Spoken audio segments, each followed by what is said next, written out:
build my gallows and build them high. Makes a long time climbing before I die. I want the chance.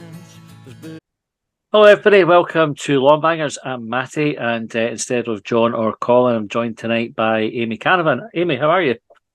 I'm really well, Matty. Thank you so much for having me on. I'm absolutely delighted. Great, thanks for taking time out on a Monday evening as well, sunny Monday evening as well. I don't know how it is where you are, but in Dunfermline it's nice. It is nice considering what it could have been, and I think what it might be tomorrow. I keep watching the weather. This is not summertime. I'm sick of the rain. I'm a bit of I'm very pale right now. My complexion is ridiculously pale, but I like a bit of sun, so I could do with it. I should maybe be doing this podcast outside. Aye, maybe for the best. I was hoping it stays quiet. So the room that I recorded in back into my daughter's room, and today Taylor Swift tickets went on sale and she got tickets Did for she Taylor get Swift, some? so she's absolutely she's buzzing Tremendous. about it. It's about £500 though, two tickets with two daughters going, and I was like, Oh, it's no crazy. way. I feel like an old man. When you start complaining about things like that, you think that I've probably reached that point in life where I just start worrying about how much stuff costs. Not at all. Oh my God, I think I'm obviously an old man or an old woman, but I'll down because I do as well. My friends were going for it earlier, and I was like, "You're joking." I was like, "That's a season ticket for many clubs." Yeah. And I was like, "You're absolutely ridiculous for one night." I was like, "You probably won't even be able to see her. You'll be watching on a big screen." But no, I have a limit in my mind of what I'll spend for a concert, I and that's far excessing it. couldn't think of a band that would pay that much for. Anyway, football stuff. So, like I said, thanks for coming on. And it's not often we don't have Hibs fans on the podcast, but it's good, I think, to get a wee perspective on, what is it they say, how others see you.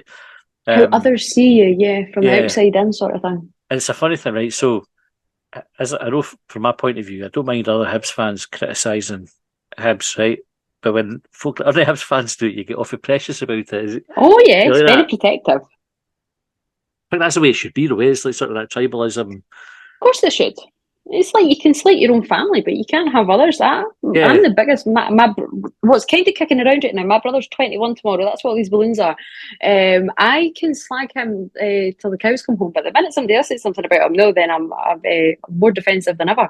But no, that's the way it should be with a football team as well, I think. And just for the record, I'm happy for anybody to take the piss out of my sisters. Like if anybody wants to bash on.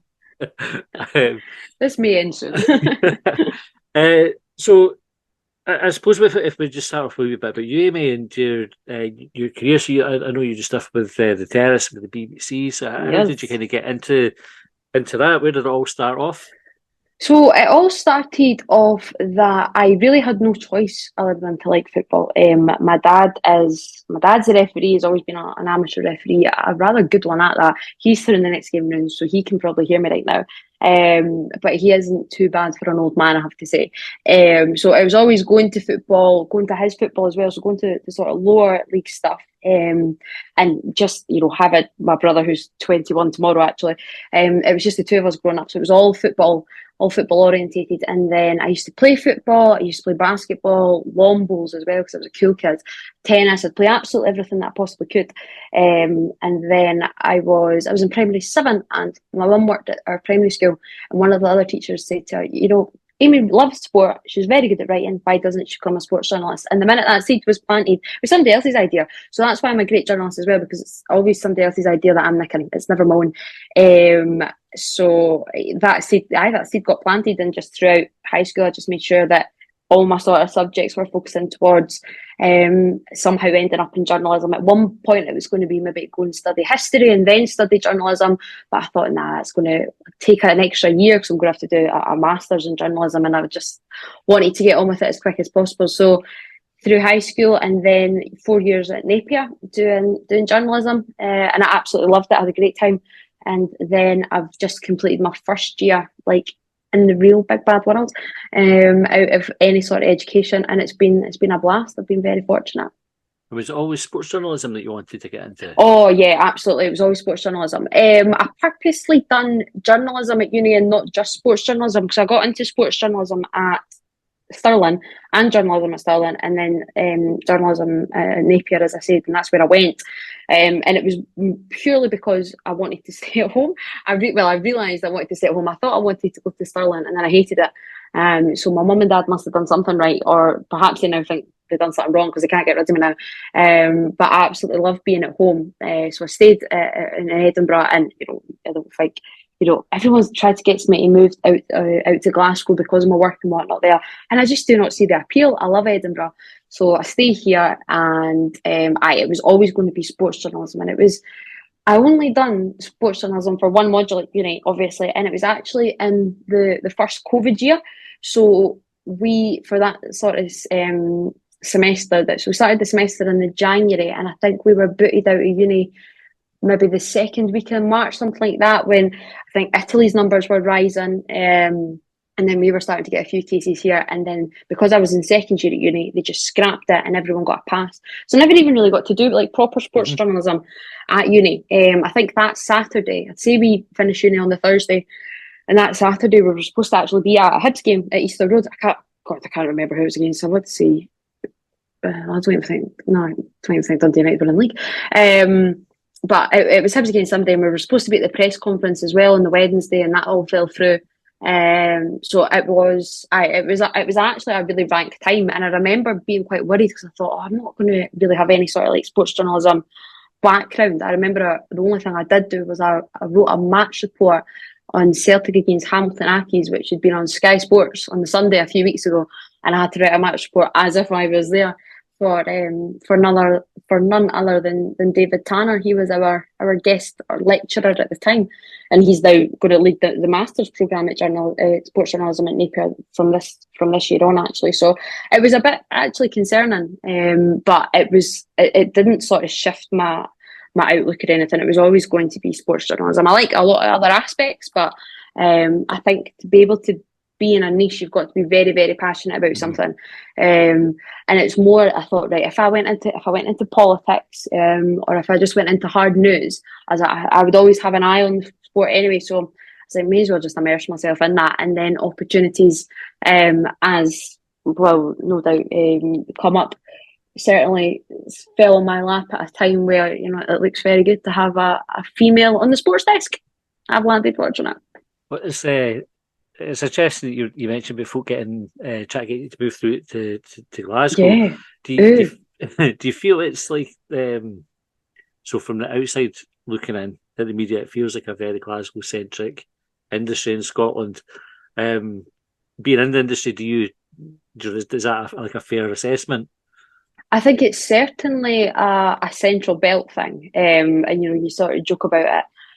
There is, it's a goldfish bowl for the reason, and you can rarely sort of go through a news day without the main story being either Celtic or Rangers in some sort of aspect, and it's just sort of the way that the cookie crumbles here. I've certainly tried, and many of us have, and I remember. There's been a few opportunities actually with my friends that have probably went by because they were so adamant that they were, they didn't want to be involved in any more sort of Celtic and Rangers led things, and they wanted to do other sort of projects and focus on the rest of Scottish football. And I'm all for it, but it's just fundamentally really, really hard to get that kind of any sort of similar level of audience if you're not involved in the big two. And ultimately that's what any business, any organisation, anyone who's putting out a product, they want the best, and they want the biggest sort of audience to come to them. And if you're not involved in Celtic and Rangers, it is really, really hard to sort of grasp that attention. Was so I know you sort of had mentioned it was a good time to have a woman on the on the desk, right? So in a box. It's either really like really self-aware or really self-deprecating. Do you know what I mean? A bit of both. You're probably doing yourself a disservice, but how do you find we had Ellie Barber on before, like a few months back, and it was just after the incident with Tam Cowan at the awards. I can't remember exactly what happened. I'm sure Tam Cowan had made a joke, and quite a lot of people had walked out. And I think we were 2 nights after that when we had Ellie on, and she'd said her piece in the paper, and that was it. We actually didn't talk about it. But there was definitely that sense that it was still like a difficult place for women to be. How have you found it? I'll like by and large, I'm very, very lucky. As in like absolutely like immediately to me, like the people that I work with day in, day out, week in, week out, like they're absolutely brilliant. And we have a joke about me, being tick in the box or,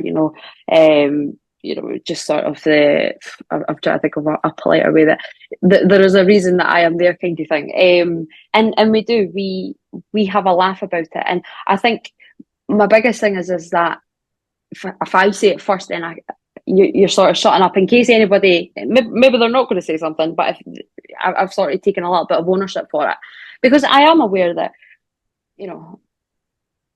I'm not 100% sure if I would have got every opportunity that I have had so far if I was, a male. Because I went to uni with some guys that I think are far better writers than me for starters, and they're not getting sort of opportunities. And I'm like, well, the only thing that's difference between us is, well, you're actually a better writer. I am, but I'm a girl. But you've just sort of got to, not take it badly, and you just got to use it and kind of abuse it, because there's so many that I've done a documentary when I was at uni actually, sexism, on sexism in the industry, and speaking to a lot of women that didn't get the sort of opportunities, and now they are, so they went through a hell of a lot of shit to get to be able to, for me to walk into sort of this relatively easily. So I sort of feel that you've got to do it to them then to take every opportunity that you do get. And you can be self-aware but still be very, I'm still taking that opportunity sort of thing. So I think it is a little bit of both, but the thing that I find a lot of comfort in is that the sort of the generation that I'm actually coming through with, so guys that I've went to uni with, the younger guys on the desk, they are a much more accepting sort of generation. They're far more forgiving. They're certainly more than aware of the wrongs that perhaps their predecessors sort of committed, and they just don't have a tolerance and on a they're not scared to stand up for me and for anyone else sort of thing. I would say any sort of young girl, because they've done that before when they certainly didn't need to. That not saying that they're fighting my battles for me, but there's something quite powerful when anyone really else around you is doing it, and it just so happens that I don't have another young female on the desk. So if it has to be some people around me, they ultimately are just going to be males. So I have been very fortunate from within. And the odd one that hasn't, I'm pretty sure that they won't be lasting much longer anyway. And for the opportunities that you mentioned, they're the ones that you were given. What were the sort of opportunities that sort of prompted the breakthrough? Like when did you first sort of realise that you are making that career in the industry? I don't know. It's strange because I still don't think that I am. I just think that I'm just sort of like stowing away. But I wrote for Read Celtic, which was a part of the whole Read Everything sort of like blog thing that was going around a few years ago, but they've sort of fell by the wayside a little bit. So I done that, and then that was the first season curtailed by COVID. Yeah, I think. Or maybe it was the season before that. It must have been the season before that. And that in a little bit, yeah. And then the big in inverted commas breakthrough was Born a Rig Rose. So COVID hit March, April sort of time, and then in the June, so there's obviously been no football for a few weeks. Rose put up that they were looking to create a media team, and they were basically looking at budding journalists sort of thing to get them in and just to get that vital experience under the belt, given a blank canvas to do what we want, bring football to the fans. The fans who can't get into the stadium, basically. So it was all about, setting up a live stream, getting the social media feed actually ticking over like a proper feed. And, I can say it now that the guys that I done it with, I think we done it to a really, really high standard, considering that at the time Rose were in the Lowland League, and then last season, my two successors, I taught them everything they know. Sean McGill and Cam Wonstel, they really kept it going in the first season in League Two, and I thought so the stuff last year was exceptional, and I can't take any sort of credit for that. So we done that, and I loved it. Born a Rig Rose was the best thing. It's the best job I'll ever do. I absolutely loved it, and it was a cheat to call it a job. I would cancel anything on a Saturday. I had no life on a Saturday purely for Bonnet Rose. My friends used to hate it because they were like, all right, we're going to go out or we're going to go away. I'm like, well, I'm not, because Rose are playing, Caledonian Braves or something like that, or Cumbernauld Colts, and they're just looking at me like, I talk about Celtic and, playing Hibs, and they look at me like I've got 5 heads. So never mind Cumbernauld Colts against Bonnet Rose, or turning up at Alliance Park for Cali Braves that don't even have women's toilets. But I had an absolute ball with that. Absolute ball, and I love them to bits still. And then got into a bit of podcasting with A Celtic State of Mind, which was great. I loved that. I'd done that for just about 2 years as well. So that was great because you were getting your, face on camera and whatnot, so people could sort of recognise you. I used to pull in great figures, still do. So getting involved with A State of Mind was fantastic. And through that, I got given my own show through A Celtic State of Mind. It was called Soccer Supernova. And that was like my baby sort of thing. And it was tremendous. I just interviewed, I don't know how many we ended up doing, maybe about 30, 40 shows.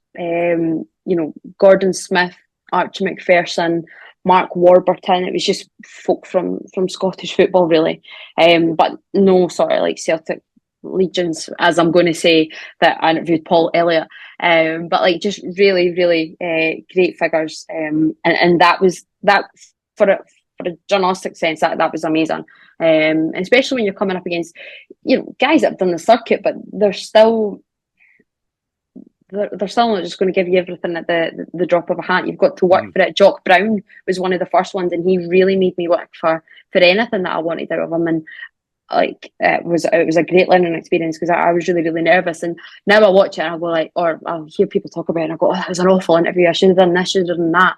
But that's the way that it should be. And how different I would do it now. So that was brilliant. Soccer Supernova done a lot of great things for me. And then started just getting work, I think. It was the BBC then next, I think, maybe. Started freelancing with the BBC. So I freelanced there for certainly the last year of my university, last year of uni, yeah. My boss slid into my DMs, as I do like to say, that the BBC approached me in the DMs, but I was all above board, just asking if I wanted to come in and see how I work. I get to see how they work, and that was brilliant.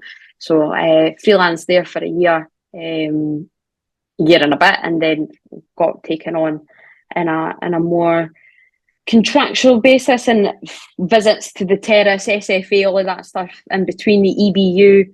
I've done loads of freelance and stuff, and the plan was to probably stay freelance for a little bit longer, but then the BBC, when the BBC maybe make it a little bit obvious that they want to take you, it's hard to turn down for sure.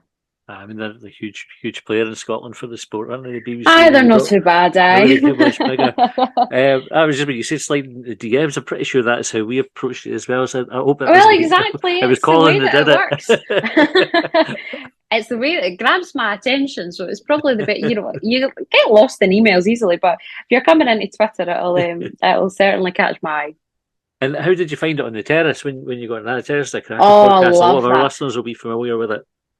Yeah, the Terrace is a brilliant podcast, and they really are a brilliant group of guys. And because that was like no doubt very, very scary going into that. Was nerve-wracking because I done Craig Fowler also slid into the DMs about this time last year, sort of looking to do a pod about Bonnyrigg Rose being the newest member into the 42 and whatnot. So I'd done that. And then I think I'd done a Scotland women's national team sort of preview or review, something like that. Ended up doing a few pods, and then he basically just said that he was quite keen for me to join the team.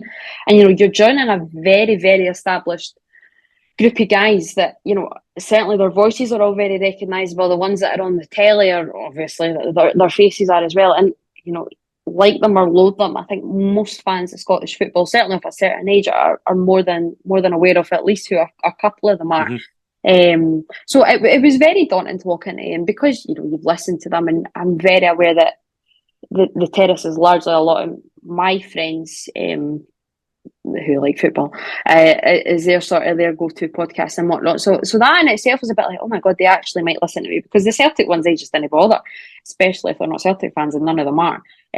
So that pressure was always sort of taken away. But the Terrace is definitely something a bit different. But it's been brilliant, and they've all been brilliant since I came in. Because again, a young girl, and I'm considerably, they won't like me saying that, but I do like to rub it in, like considerably the youngest. And a female and all, like they've all got like a lot of them have got families and all of that, and I can't think of anything worse right now. We're all at very different stages, but they've been brand new, and I think that's the nicest thing, because you're kind of what I was saying earlier, that like the guys that I'm coming up with, like, so my pals who are in their early 20s are all very like just so more like round and better minded. Their outlook is just so much fresher, but so too are the Terrace guys. They're absolutely brilliant. There's not one that I've generally not really got on well with, and it's just really nice for me that I've felt it's so easy to walk in, because like I say, it was genuinely like shit scary walking into that, because I thought they've been pals for years. The podcast has been going longer than I've had a phone. Do you know what I mean? Like, I was still in primary school when they started that. Another thing that I like to drop in all these little things to make them feel older than they already are. So they've been brilliant, and then getting on the telly as well was just like class. Like, I've used the Terrace, so it's an amazing experience. Even just getting to see how it works and how they do it. Like the guys, particularly behind the camera, are incredible. You shoot for such a long day, and they managed to cut it down to 56, 57 minutes, whatever it is. It's exceptional. Like, it's just an amazing production that I was so pleased and so proud to have like a tiny part in this season. The features they do in the Terrace are amazing. I think that's my favourite. Incredible. The TV show, anyway. They're pretty much better than any sort of football content you'll get anywhere else on the TV, I reckon. Absolutely, they're out of this world. And I'm so glad that this season, and they have been before, but I think at times some of them sometimes get lost. And not that this has absolutely anything to do with me, but it's more just sort of coincidentally that they deserve to be really high up on the BBC Sport website as well, and on the app. And they should be accessible, because a lot of work goes into them. And for 4, 5, 6 minutes, it really is poignant stuff a lot of the time. And I think the more poignant a tale and personal a tale the stories are, they really know how to catch you. One of the things with the Terrace is very open about their allegiances, and I think they see my experience of BBC presenters, or my observation of BBC presenters going back, are the kind of, you have Chick Young saying he's a St Mirren fan. I'm sure he is a St Mirren fan, right? When nobody believes him, Tam Cowan, he definitely is a Motherwell fan, right? But you have all this. Preconceptions. That's it. Perception is that people will say they support like a sort of a non-old firm team in order to escape criticism. Now, when you're going into that and with a sort of known allegiance and being partisan in some of your reporting or hosting Celtic podcasts, do you find that the reaction to the content that you put out then is viewed differently because of that?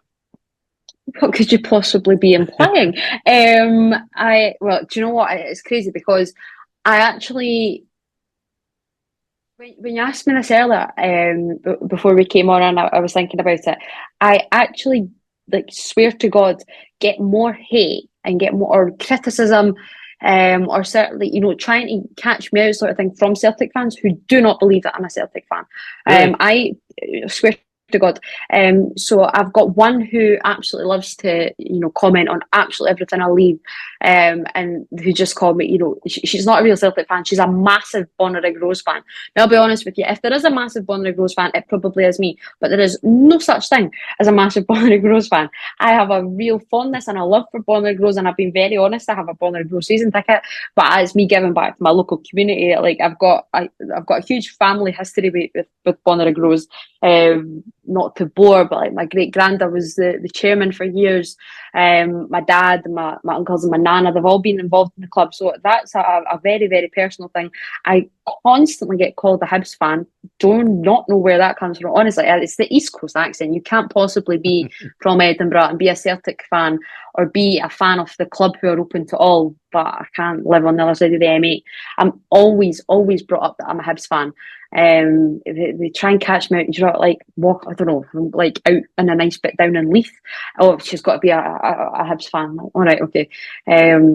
So I genuinely think that I get most of my, like I say, probably criticism would be from Celtic fans who just say, like, she's not one of us. I don't know how much more Celtically one can get. And it's sort of what you were alluding to earlier, that I think in part is because like, I'll write, a Celtic match report, and it's the same way that I would write a Hibs match report or a St Johnstone match report or anything, but we have a bit now in the BBC that there's an analysis part.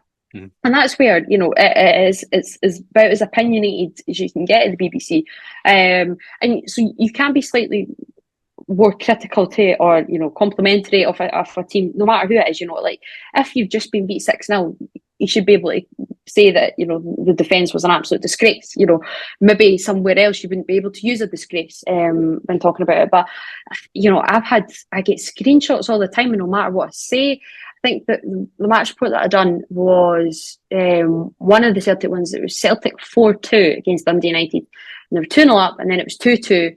And it was Hugo and Abada scored in like extra time, like to make it in. So obviously then everything changed and it was rampant. But I think the fact that obviously when Dundee United scored in those to make it 2-2, there was clearly a tone or a line, right, that folk weren't happy with, and they were like, "Well, we've just won 4-2. How can you have any sort of criticism?" I'm like, well, it's not necessarily criticism because, it's embodying the we never stop attitude sort of thing.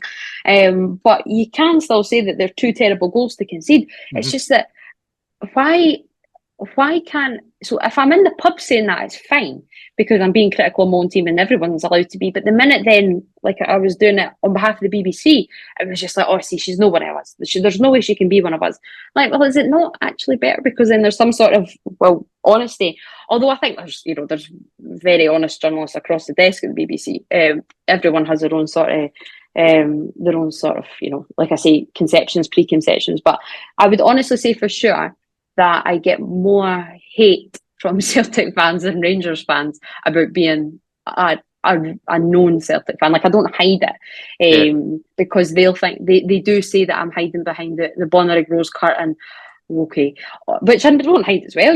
Like, I'm very, very honest at. Like, I do go to NDP and I do, absolutely love Bonnyrigg. But if you support Celtic, you can only support one club. And the Hibs one always cracks me up. It really does crack me up. We normally say everybody's got a soft spot for the Hibs anyway, but maybe we're a bit biased. No, exactly. How did you view Hibs, like, sort of from an objective point of view last season, and then how do you think they're shaping up for this season? Do you know what? I think one of my first games actually this season was at Easter Road, and one of my last games of the season was, or not one, I think the last time I saw Hibs actually was against Livingston before the split, obviously. And if it was just those sort of games in isolation, that was one of the best Hibs performances I've seen. And I think that shows that this was just a season of sheer inconsistency for Hibs. I think that was my biggest thing, the takeaway, because as many think that I am a Hibs fan, if I was a Hibs fan, I think I would be ridiculously frustrated at times because there was just no rhyme or reason. And then I think it was the application at times and the attitude was all a bit wrong. There is a very decent core squad there, I think, but I just don't think at times they're being utilised properly. I don't think that, like I say, the attitude at times I think was really off, and the inconsistency for me was just the striking thing. Just the failure to put in a bloody goal past Hearts, I swear to God. Beggars belief, and like I say, inconsistency is genuinely the word, the way that I would sum it up. And I assume you would agree. I'd like to hope you'd agree. Well, the thing is, we were inconsistent, but there were periods where they would be consistently shite, and then you'd be sort of consistently decent for like 3 games, and then it was a weird season. And what about Lee Johnson? It always strikes me as Lee Johnson being like a journalist's dream because he just talks shite a lot. Like he says loads of words. He says loads of words. He does say loads of words. I was actually listening to him talking after the Bournemouth defeat, just there, and it's just how much he realizes why Hibs lost the game, but what can he's incredibly optimistic, I think, by and large. Sometimes I also think he's a little bit too critical on things that he shouldn't be critical on, and there's other more pressing matters. I've genuinely always had very pleasant dealings with him, and as you say, sort of a journalist stream in the sense that he does give very, from my point of view, very good answers no matter what, because they're lengthy and they always are actually well explained, even if it's maybe not well done. Well explained, very well. He's still explained that he's given a sort of a process of how he's got from A to B, and that writes a piece for me. So I'm more than happy by that. But he is a guy who, what are we in now? We're in July, obviously, and he's still going. I think there was 6 months ago that he was absolutely the one that we all thought was right. He's the next one that's going to be away. He just has unlimited lives. He's like a cat. I think he's got 9 lives. But I think every time that he's sort of burned a life, he's then. I do think then he sort of provided a case that he can get to that next life. Like right now, I generally do think that he should be the manager going into next season, and I think that's okay. Yeah. But I then at times sort of go, and that's where the inconsistency comes in, because I'm like, oh my God, but what about that period? Like I say, that January period in particular, just before that, obviously the game that either he was going or Jim Goodwin was going. I absolutely thought that he was the one going to be out the door, but I think he revels in that. And he loves that sort of backs against the wall, everyone's sort of against us, and that's when he was actually genuinely a pleasure to deal with, because he really wanted to. He can certainly talk the talk. I do think this season he absolutely has to prove that he can walk the walk, though, and Europe's going to be extremely interesting. He needs to be prepared for this. I think last season he obviously had a disastrous League Cup campaign, out at the group stages. Yeah, Bollerick Rose, that was a year ago today. Yeah, played in the Rocky Bashiri when he wasn't eligible. I mean, it was just awful. I like Lee Johnson, and I really struggle with him though, because I'm desperate for him to do well. And yeah, I think most people aren't they? Yeah, and I agree with you. Like, he does explain things well. He says, I did him a disservice and said he talks sherry. He doesn't. Sometimes he does talk sherry, but then who doesn't? Don't we all? But it's like he's just dead open, and he's almost got like a naivety or an innocence about him. Yeah, I think so. He talks, and I find that quite endearing.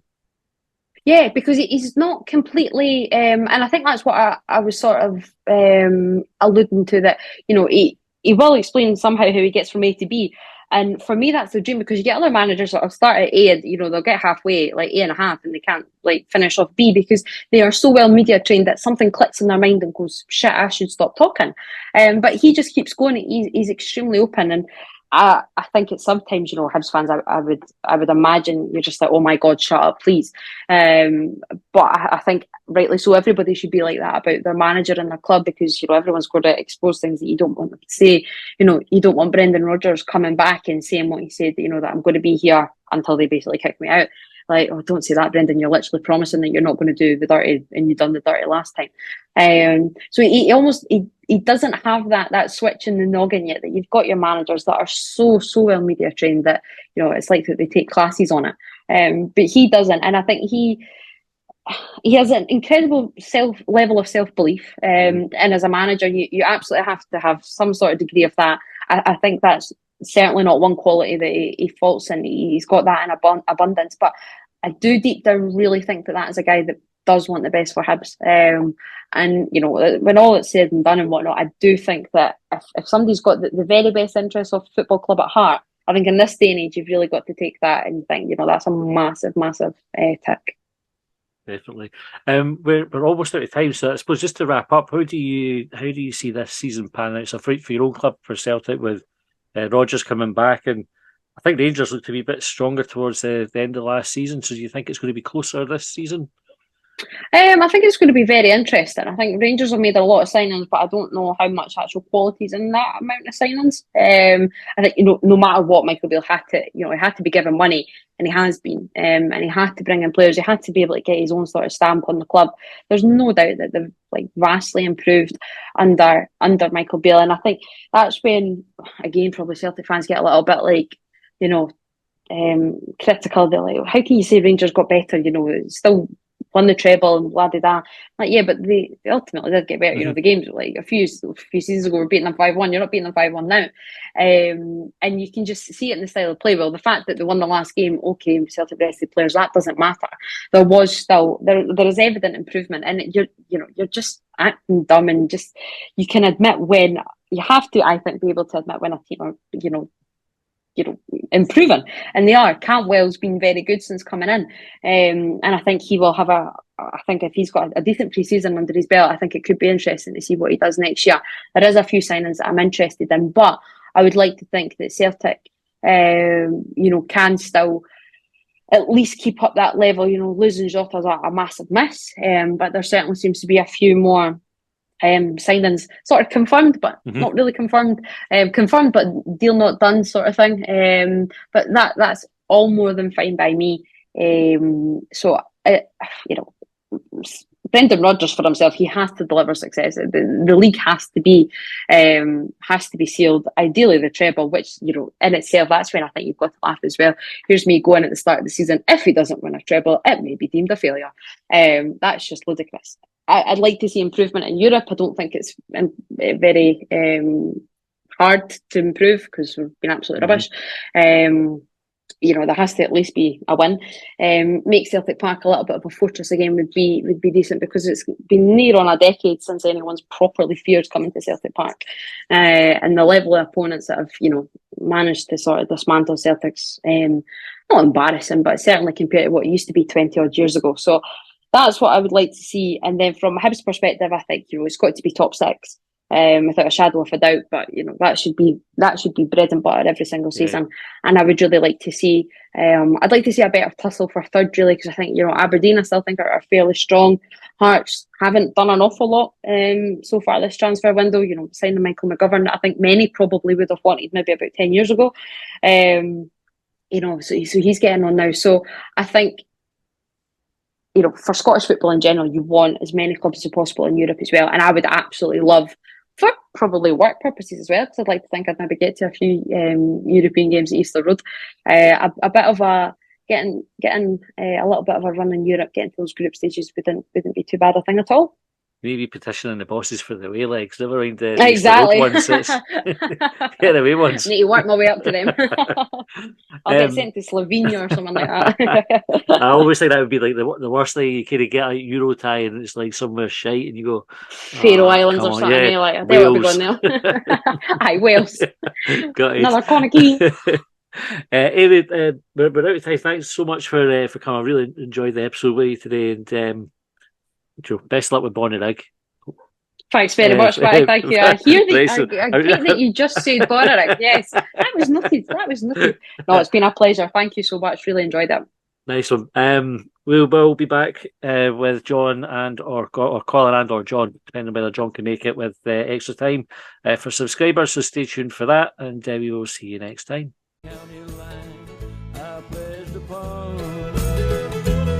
Well, they trailed me down when I broke free. I drank all the whiskey in Tennessee.